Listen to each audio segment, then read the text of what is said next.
Welcome to the Same Snob Podcast. Yeah, so we got a bunch of topics to talk about tonight. Some fun stuff I want to kind of get into, some heavy stuff I want to get into.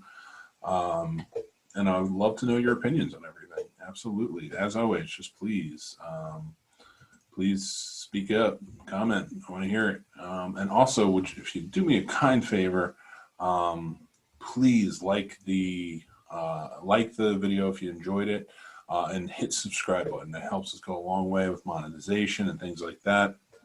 You know, we have some potential spoiler sponsors coming on. I'm very excited for that, but we'd love to get the YouTube channel up and running. We are 96 subscribers right now, and I want to thank each and every one of them for being a subscriber. It's very much appreciated. You guys are the best. I want to get to 1,000 if we can, but let's start there and kind of build our way up. So please hit the subscribe button. That's very much appreciated. And also, what I would really love is, because all of the videos still come out in podcast form, and I would love it if you could do me a favor, and if you're on Apple Podcasts, we're up there. We're on all podcast platforms. It would be very awesome if you could rate and review. That'd be great, and subscribe to the channels there. Again, this goes a long way. It really helps out with a lot of things. I'm just trying to build everything up. We're doing really good. We have a lot of very cool interviews coming up. I have one I'm very excited about that we're going to be doing on Pulling Focus as a director of one of my favorite horror movies of all time. He's also he's the director of one of my favorite Tales from the Crypt episodes of all time, and arguably I would say the scariest episode, but not ready to announce that just yet. It's coming out in October. We finalized the date, so we're very excited for that right now. So stay tuned for that news. It is coming. But we got some fun things going on. I have a lot of interviews coming up for this month, and we're getting geared up for October. Go check out some of the past interviews that we've had going on. Recently, Blaine Weaver, who I've interviewed on the Snobs interviews before, was our guest on Behind the Box last week. That was so much fun. We talked about his new horror movie, Getaway. We also talked indie horror movies, which is really cool. Tomorrow on Behind the Box at 7:30 p.m. live, we will have Tucky Williams. She is a filmmaker who's made some very cool fantasy stuff, and she's going to be joining us and talking cult fantasy movies. Yeah, we got some really cool things going on, and I'm excited. So make sure you're joining in. Rob Paints the Movies is getting stronger and stronger. Some fun stuff he's painting over there. He did RoboCop last week. He did a character from RoboCop last week, so that was awesome. The showcase last week was awesome. I had my partner, Brian Patrick from Pulling Focus on, and we talked about kind of the inner workings of film festivals, because he runs the Skyline Indie Film Festival, which we were sponsors of, and it happened last weekend, and it was very awesome. We did Scripts Gone Wild, the Princess Bride last week. You should go check that out when it comes out. Just lots of fun stuff, and I'm really excited, and I hope you guys can check it all out. But if you're filmmakers and you kind of want to get the idea of, or even film patrons, like, film fans, things like that, like you like film festivals and stuff, Brian kind of gave a really good inside look at how it works, how to submit, what happens when you submit, things like that. So as you can see, I'm flying solo tonight. Like I said earlier, as I was getting started, I usually have a co-host with me. It's been a long time since I've done one of these without a co-host. Just kind of wanted to talk a little bit, and there's a few things I want to talk about. I love the co-hosts. I have more coming on. I'm gonna Rob Gosher is gonna join me at the end of the month. We're gonna have a really cool episode with a theme to it that is really important. I think would be good to talk about. I have one of the original co-hosts of this program is going to be joining me either at the end of the month or sometime in October. Mr. Casey Plott, he's been on recently. He started out hosting this show with me, and then things kind of got separated. Nothing too major, just kind of how it worked out. And then I was doing this show solo for think like 8 months, and then I started doing guest co-hosts and things like that. So I'm looking to have Gerard back on. He's always a favorite. We have a great time with him. So yeah, we are going to keep up with the guest co-hosts. We have a lot of interviews lined up, so look out for them. I did interview last week Patrick Harney, who is a filmmaker out of Michigan area. He's been in quite a few stuff, and he's got a new movie coming out called Locker 42. Go check that out. If you missed last week's episode, I had Sasha, the Princess of Darkness, on. It was a lot of fun. We had some great talk about Transformers, first of all, the storylines of Transformers, which was cool, and I never knew. So it was really interesting to learn that. And we were talking about other things like problematic things in movies and stuff like that. So she's always a lot of fun to have on the show. And I'm sure she'll be joining in again, definitely. This Friday on the showcase, I'm very excited to welcome back Brian Patrick and Steven Aranges. My music guys, I want to sit down and talk to them and have a good time talking. I always have a good time talking with them. So we're going to be talking music, we're talking movies, the whole 9 yards. I got a chance to check out Steve's newest movie, Just Like Will, during the Skyline Indie Film Festival, and that was such a great time. Beautiful documentary. If you haven't seen it, definitely check it out. It's awesome. So I was very excited to see that and see. I think I saw like 32 short films and features this week. Our friends from Xander and Elliot Weaver, who did Cosmos, they were sponsored by us at the film festival, the Scene Snobs. That was awesome. There were some other features there that were great. Freelance, Last Call. Gavin Michael Booth is an awesome director we talked to. If you go check out Pulling Focus, we have a lot of great interviews over there too. So, and we are going to continue that trend. We have a lot of fun stuff coming up. So like I said earlier, if you're watching, whether it be now live or later, please hit that subscribe button. We really appreciate it. If you like the video, hit like on the video too. And hit the notifications button, because we always have a live show somewhere or we have new content popping up every day. So please check it out and just let me know, if there's anything you want to see, or, I love input. I love to hear what everybody's opinions are and stuff like that. So that would be great. But hit that subscribe button, because that really helps us. It really helps us get to monetizing and things like that. We have some sponsors potentially coming on board soon, and not going to say anything about that just yet, but we're working on it. And once that's all situated, we want to be able to broadcast and do all that stuff. So anyway, for the show, I'm flying solo, but I am excited. If you want to join in the conversation in the chat. Always love to have the input and talk to people and things like that. And if there's anything that you want to hear or talk about, or you have any questions, please let me know. So some things I wanted to kind of talk about getting into it. Real quick before we do, I had a very cool interview on Monday. It came out Monday with David Black. He's an Australian filmmaker, and his new movie, Toxic Alien Zombie Babes from Outer Space, is being worked on now. It's being shot now, and they're going to be editing and be out later this year. Check it out. Go like their pages. Go check out the trip on YouTube. David's a really cool guy. It was a lot of fun to talk to him. It was a fun interview, so go check that out too. Sorry, I had to say that because he was a really nice dude. So I want to get into it. First and foremost, I want to talk about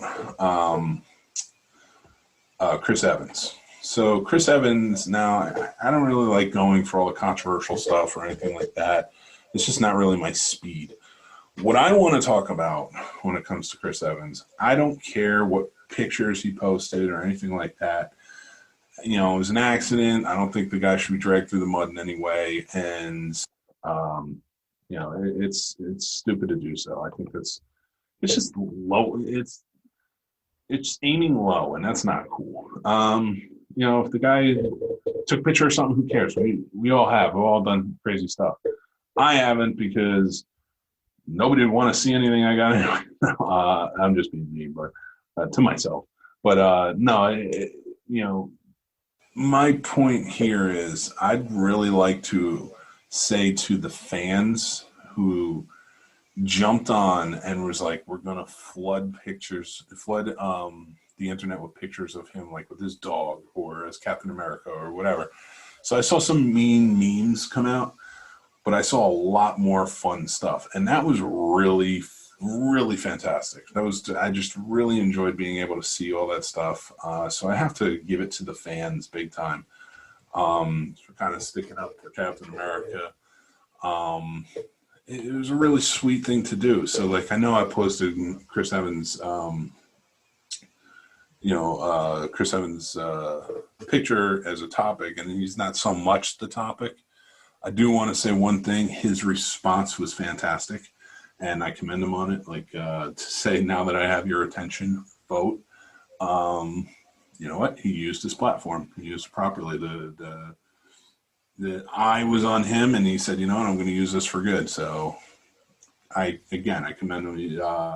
I like him. I like him as an actor. He's always, even before Captain America, like, he was always fun in, like, The Losers. He was fun in, what was it, Not Another Teen Movie, and things like that. Like, he did one called The Perfect Score, which was really fun, too, back in the day. I really liked it. All his movies, Playing It Cool, things like that. So, Chris Evans, we got your back. We love you. You think you're awesome. Wish you'd come back for Captain America, but can't wait to see what else you got going on. Movie-wise. No, sorry, had to do it. But thank you to the fans who really helped him out and kept him safe. That's kind of all I really want to say on that. I don't want to get too controversial with anything, because I have another one of those topics we're going to get into, but that's a little heavier, so I'm going to talk about that later. Right now, I want to talk about a movie I saw this weekend that I didn't even know existed. I didn't see the trailer until maybe a few weeks ago, and I didn't know that it was coming. And it's a sequel to a movie that I loved from, was it 2017 or 2016? I want to look it up. It's called The Babysitter. So, Samara Weaving is having a really kick-ass year. Yeah, 2017 it came out, 3 years ago. So, The Babysitter, when that came out, Mick G gets a lot of crap.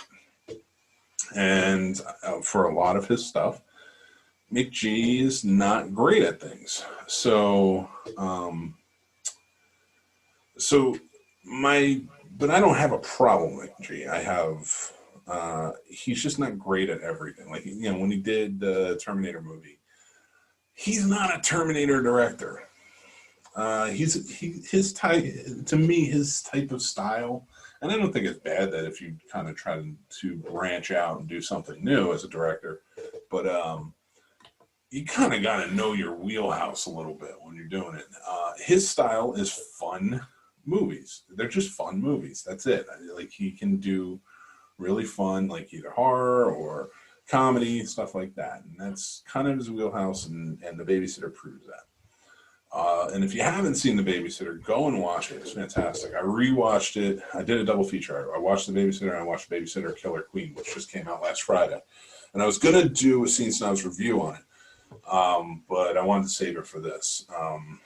The reason being is when I watched the movie, I originally was like, all right, something's off here. I didn't really like where the direction they're taking it. And I'm going to go a little spoilerish. So if you haven't seen it, watch it and then come back and join in the conversation. I'll always answer comments on the videos or the podcast. So please feel free. Or you can hit me up over at the Scene Snobs on my page. We're at the Scene Snob on Facebook, on Instagram, on Twitter. So I always answer the stuff there. So join in. So, for me, when they start showing it, you have the main character who comes back, and he goes through this ordeal as a kid. He's like this skittish. His name is Cole in the movie, and Samara Weaving plays his babysitter, but he's like a 14-year-old kid. And then he goes, and the first movie is basically about she's running a blood cult for the devil. And made up by some quirky characters. They're all really funny. It plays out really well. Like, again, I don't want to ruin it too much, but I think everybody should go see it. Long story short, the kid finds out that they're a blood cult, and they try to kill him, and it's Home Alone-esque in the way that he's taking them on one by one and killing them off. A lot of times by accident, and it's fun. So by the end of the movie, he like lives up to most of his fears. Like he's such a fearful kid when in the beginning of the movie, to the point where, like I said, like his parents go away. He has to have a babysitter.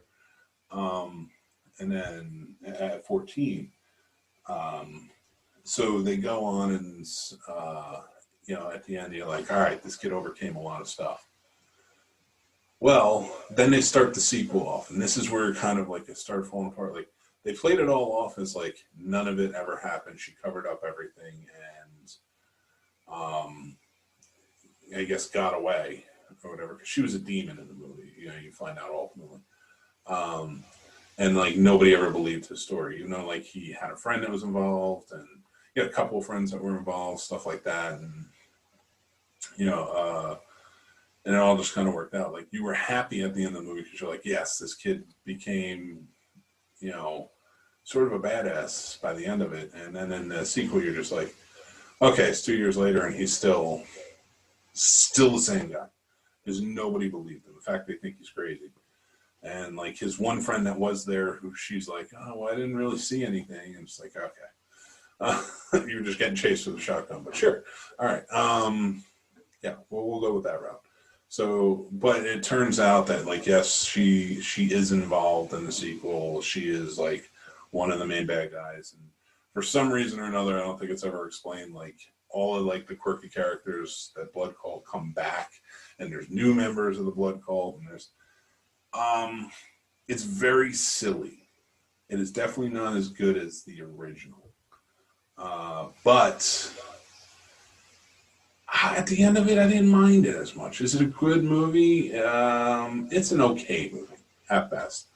It's a fair follow-up to a really good movie. So the story kind of doesn't keep you, but the silliness, the comedic factor of it all, I think does do all right. They kind of played it a little bit differently in this one, so there's still some really fun characters in it that kind of help you move along. So if you want to check it out, fine. I will say it does kind of wear on the original movie a little bit, and I was a little bummed about that. But I should definitely say check out the Babysitter Killer Queen. If you're into the first one, especially, because you kind of want to see where it goes, and at least there's somewhat of a fun, happy ending at this one too. So, all right.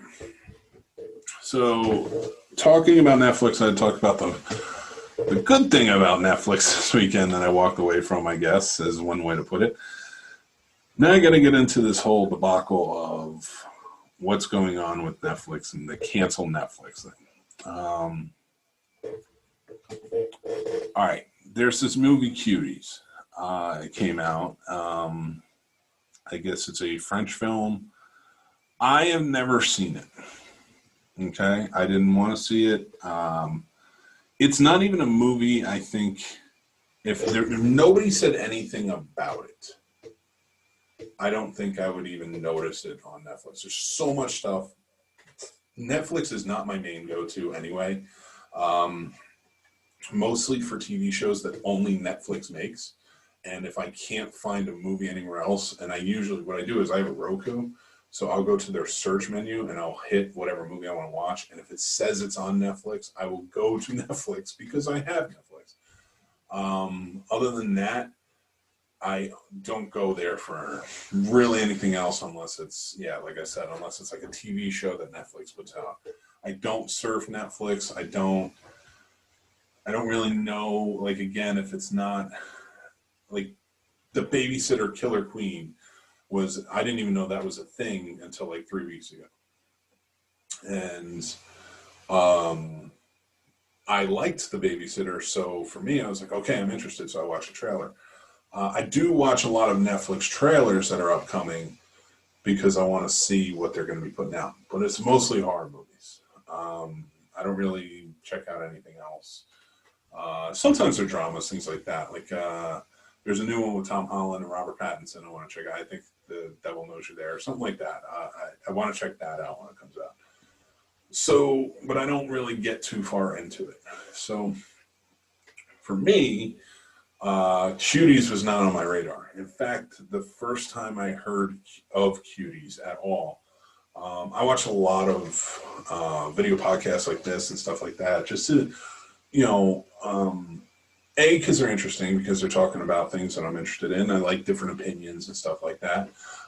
B, because I want to learn from some of the best, and pick up on like what I'm doing. So, I'll pick up. I'll watch like successful podcasters or listen to successful podcasters, watch successful YouTubers, just to kind of see what's what and stuff like that. So, one of them is Nerdrotic.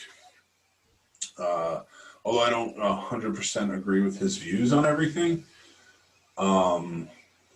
socially, I do like him. Yeah, Gary Buechler, he's a good talker.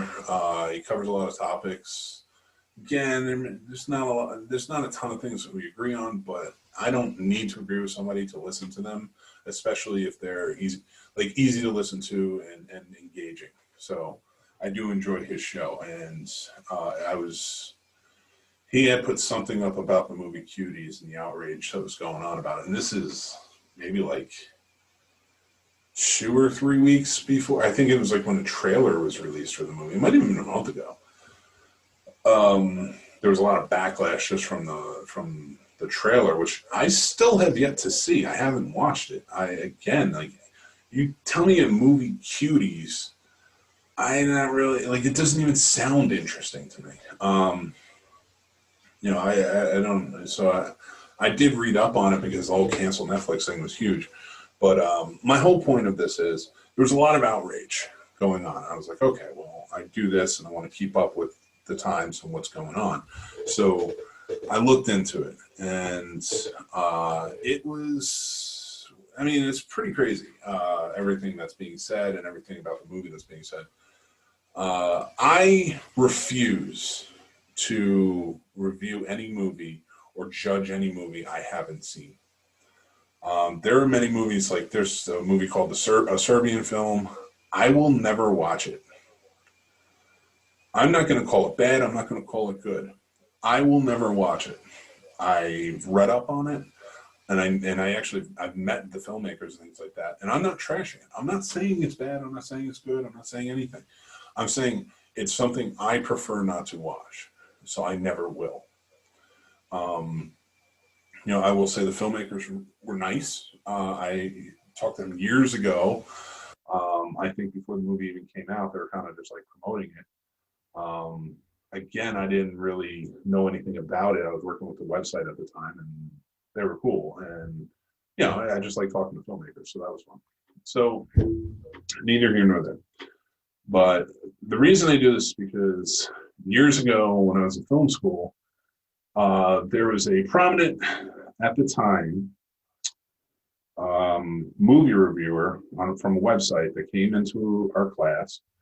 And, we're sitting there, we're talking, and it was around the time Superman Returns comes out. Now, never been huge on movie reviewers anyway, because a lot of them don't seem to be fair. I loved Leonard Maltin. He was always one that I just really enjoyed. And I don't always agree with his opinion, but like I liked him, and I enjoyed his opinion. So, and there were a couple of others. So I like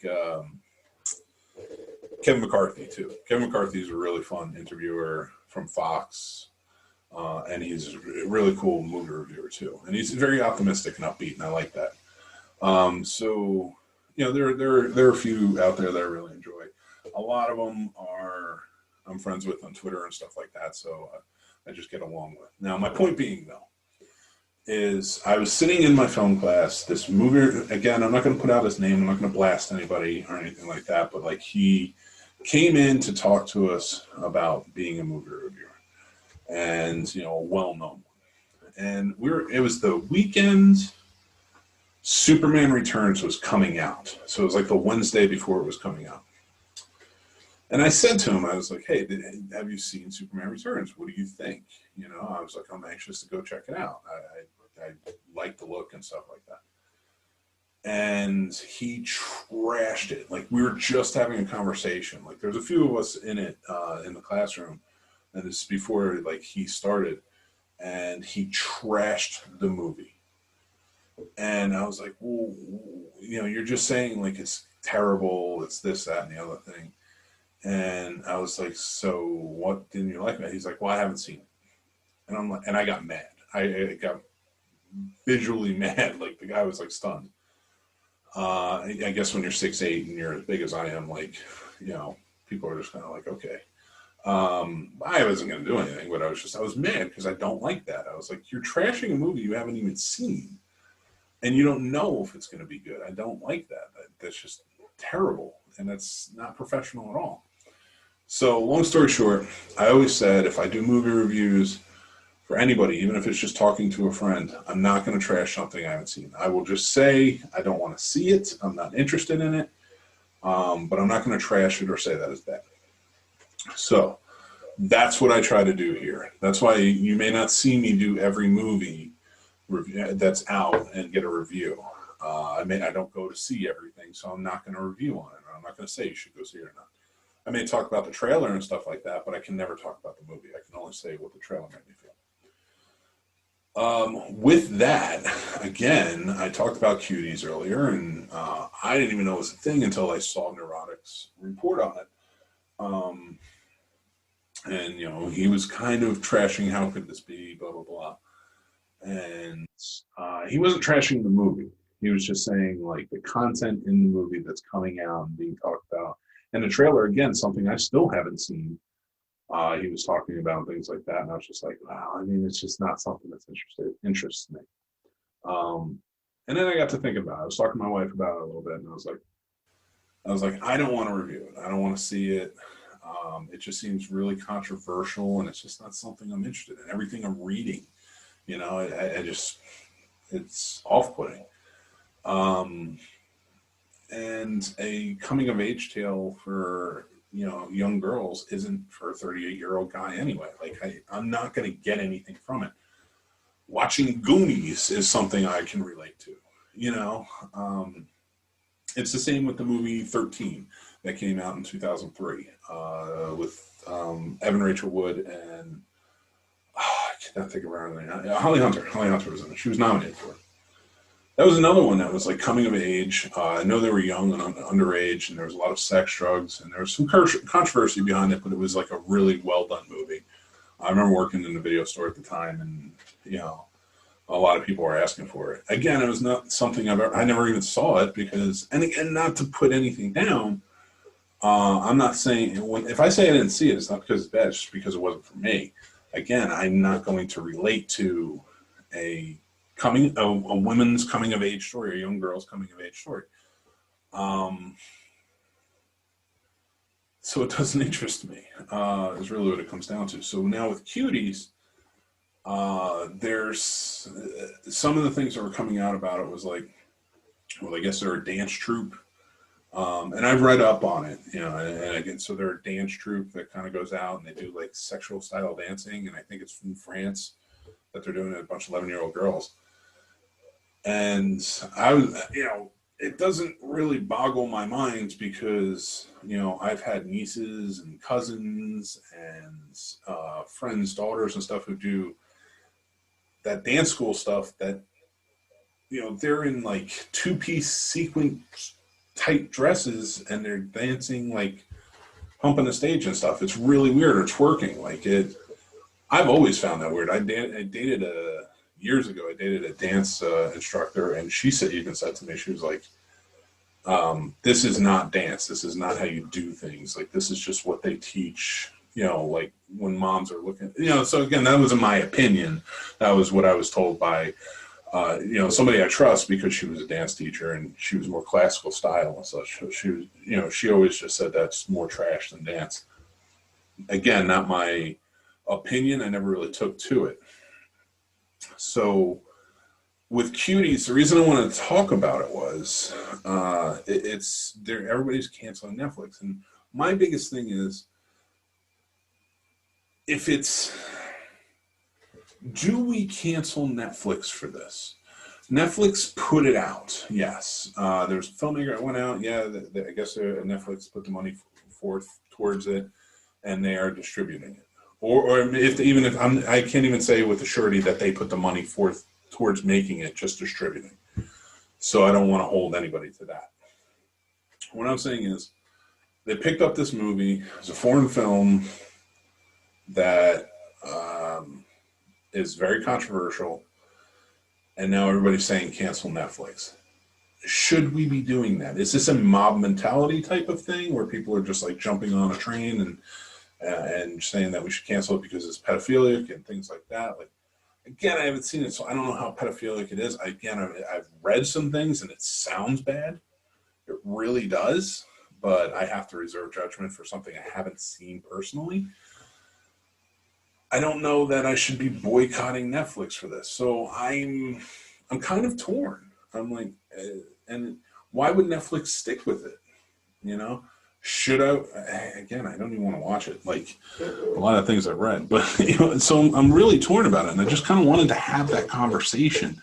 This isn't me in any way, shape, or form making any definitive statements on to condemn the movie, to condemn Netflix, or saying that anybody that's trying to condemn that is wrong, because I don't know. It's a polarizing topic right now, and I wanted to kind of be a part of it. And I do see some comments, and I would love to hear, see what people would say. Evan, what's going on, man? It's so good to see you, bro. Hi, I love the 2017 Babysitter Mick G. It felt like a take on Home Alone style. Didn't know he already made a sequel. Yes, he did. It just came out. Have you seen HBO Lovecraft Country yet? It's phenomenal. I have not. I cannot wait to see it though. I am waiting, and I'm gonna binge it all. I'm very excited to see it. It sounds amazing. Everybody's been telling me it's great. If you want a really cool take on Home Alone type movie, check out a movie called Better Watch Out. It's a horror Christmas film with a really fun twist. It came out around the same time as The Babysitter. I think you really like it. Christy, hey, what's going on? Thank you for joining in. I can't wait to have you on the show, by the way. I really want to talk art with you. To be honest, Cuties doesn't appeal to me either. Not relatable to me as far as my own coming of age progressed. What I've heard about it, it's definitely not my jam. Yeah, and Evan said, heard all about this. I won't cancel the Netflix. I chose not to watch it. That's where I'm getting at. Is it, I don't want to watch it. So isn't that good enough? They have their algorithm. So if we all choose not to watch it, it's going to go away. I've heard a lot of things about the filmmakers, stuff like that. That they were just trying to send a message of over-sexualization of children. And then I start thinking, I'm like, but did you have to use actual 11-year-old girls and have nudity in it? Did that have to be the case? Again, and then I go back to that movie 13 and like the smaller controversy there. I mean, the movie was nominated, so, there was some prominence to it. And then I go back to that and I'm like, all right, well, Evan Rachel Wood, I think, was like 16 at the time, but she was playing a 13-year-old, and the other girl, I think, was like 15, and she was playing a 13-year-old, and they were still underage doing these over-sexualized things. It wasn't as readily available back then when it came out. Like, you had to go rent it or wait for it to come out on TV and stuff like that. So for me, I never have to watch 13. I never have to watch Cuties. It will never be a thing. So is it just about taking down Cuties? So, like, I guess pedophiles won't watch it? Now that's a good question. What are we doing now? Like, is this... Then you have to separate, like, what's the art side of it? Like, somebody made this as art with a message. And I do believe that in cinema, it is art, whether you agree with it or not. I mean, I know filmmakers who are just want the most over-sexualized, gory things, but to them, that's beauty. And it is, and I've had conversations with them, and I don't agree with it, and it's not something I'm all about, but like to them, that's seeing that is very beautiful. Like I was talking about a Serbian film earlier. There are people who are saying, like, this movie is fantastic, And I'm like, yeah, I'll never watch it. Like I've read on it and, talking to the filmmakers and things like that. Like it's not something I find it, I would find it disgusting because that's just my outlook on it. So, but does it have a place is what I wonder. Now I'm not saying that child pornography in any way or anything like that has a place. It absolutely doesn't. But I don't know with the filmmaker, is it art? I don't know. But we should be protecting children. Should children be doing this? Like, I'm so torn. But, I mean, my only stance is going to be that we should always protect the children. And I don't think that 11-year-old girl should be nude on camera in any way, shape, or form. Any underage, just to specify that for anybody watching or listening, like any underage that can't consent to it, of course, it should not be a thing. So if that is the case, I guess I would ultimately say, like, if that's the thing, like, I mean, I don't care if the parents were like, okay, no, it's cool, we understand your message, or, you gotta, there's gotta be some kind of protection there, and it's sad that it had to turn out this way. So I know I'm kind of rambling on it. It's a weird situation. I don't think we should cancel Netflix. I'm not canceling Netflix. If I cancel Netflix, it's because it's crappy at working. Most of the time it shuts off on me, like right in the middle of something. So, or it takes too long to buffer anyway. I have no problem with any other streaming service except for Netflix. So if I ever cancel them, it's going to be because of that. Now the movie, I guess maybe they tried and they just missed their mark, but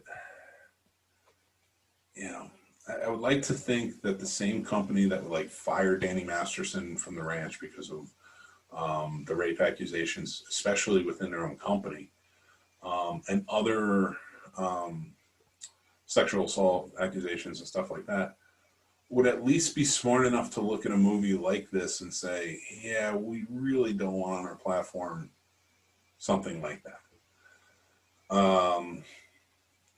Too easily available, to creeps who want to watch that stuff. Now, can you watch a movie and appreciate the artistic value of it? Yes, of course you can. I think that's possible. And I'm not judging the movie. I'm just saying there are creeps that exist in this world that are solely purposed with looking for this sort of content. And I don't think that it should ever be made readily available. So that's all I'm going to say on that. I don't want to trash a movie again that I haven't seen. I did want to kind of touch down on the controversy a little bit. But I did want to go on and kind of end things tonight with Skyline Indie Film Festival happened this past weekend. And it was my first time being a part of it. Brian Patrick, who runs it, is a friend, and he's my partner in Pulling Focus, and, just an all-around good dude. I had him on the show. I've had him on the show quite a few times. We do, like I said, we do Pulling Focus. There's a new episode out now, which was a lot of fun. We were very hungover for it because we did Scripts Down Wild the night before. So go check that out on SkylineIndieFilmFest.org. And it's on the podcast there. So, or you can go to thescenesnobs.com and there's a link to it. So now, this was my first time really being a part. We were a sponsor of the film festival this year, and it was so much fun. It was virtual. I can't wait to be a part of it when we can be in person. Hopefully soon next year. That'd be great. But I want to kind of put out there, I watched a lot of movies that come out there. I had friends who had movies in there. I watched their movies. I had a great time with it. I had people I interviewed. I watched their movies. Just some really fun stuff. I've reviewed it, so go check out my Facebook page. You can review the movies. I've seen my movie reviews and what to check out. There really wasn't a bad movie that I've seen. Out of the 58 movies, I've seen 32 of them. And there really wasn't a bad one. And I really wanted to see the other ones that were in there, but it was too much time. I didn't have a chance taken up. But I want to thank Brian and everybody else who's been working with Skyline. That was a lot of fun. And I want to talk to my filmmaking friends or friends that are thinking about making something. This is the type of film festivals you should definitely be looking at. Yeah, it's great to submit to Sundance. I would never tell you not to submit to Sundance or Tribeca or South by Southwest or Toronto, like the big ones, of course. Why not? Shoot your shot. Go for it. And if you make it, that'd be amazing. But these like local film festivals, I've worked at quite a few of them over the years, and I've been to a lot more. And I just got to tell you, go and submit, put it out there, get your stuff seen. Sometimes there's grants. You can always, message everybody or stuff like that. It's important to do, and then go and visit if you can, or contact the people. They're usually doing Q&As, and now that we have like Zoom and stuff like that, I would love to talk to people. Like I would love to talk to I talk to a lot of the filmmakers over at Skyline, but I would love to talk to more and everybody. I love talking to filmmakers, artists, musicians, things like that. So have you on any one of my shows, definitely. So, but definitely submit. And hey, please submit to Skyline next year. If you have a movie, please submit. I would love to see it show up. I'd love to see it be here in beautiful Winchester. If it's in person, if you can make it down or over or wherever you're from, that'd be great too. There's a lot of cool people to network with. And we just had a general all-around great time. So I wanted to kind of end it there. I wanted to say I had a lot of fun with it. There's a lot of great movies. Again, go check out my reviews on the Facebook page of the movies. I did break down. And I will be adding more to like my Twitter and Instagram and stuff too. So, but it was such a great time. And I just want to see more filmmakers put in and really try. And there's other film festivals around here and stuff that are going on. I'm judging for the Shenandoah Film Collaborative right now. They're drive-in short festival. So, and I've watched a lot of really great stuff, and it's exciting. It's coming from all over. So, I hope that it stretches and my filmmaking friends jump in and they tell their filmmaking friends to do it. And all of you, if anybody's watching and you have friends who are filmmakers, make it, put it out there. It'll be fun and it'll be great to see. So that's it. That's what I have for today. I do want to remind you guys that I would love it if you could just hit subscribe. Like the video if you enjoyed the show here on YouTube. Or please subscribe to our YouTube channel, the Snobs YouTube channel. If you are listening to the podcast on any platform, please rate and review us and subscribe to the channel there. We have content every day, fun stuff. We have more content coming up. We have so much stuff to announce going on. So many great interviews coming up. And just like really fun things. Our 1-year anniversary is on October 6th. Anybody who's attending the Psycho Cinema Texas Chainsaw Massacre viewing show, I should say, is going to get a cool prize from the Scene Snobs for the 1-year anniversary. That show, we're going to be doing some fun stuff, and there will be some winners who win some prizes. So please join us. It's going to be a great time. We're going to try and get some guests on, things like that too. So until next time. Thanks for subscribing. Thanks for rating and reviewing us. Thanks for spreading the word to your friends about the show. And if any filmmakers, again, artists, musicians, anything really, like I like talking to interesting people. So just hit me up. You can message me at the Scene Snob on either Facebook, Instagram, Twitter. Go from there, or here on YouTube if you want to comment or something. I'll reach out to you. All right. Thanks very much, everybody. I had a great time, and I will talk to everybody soon.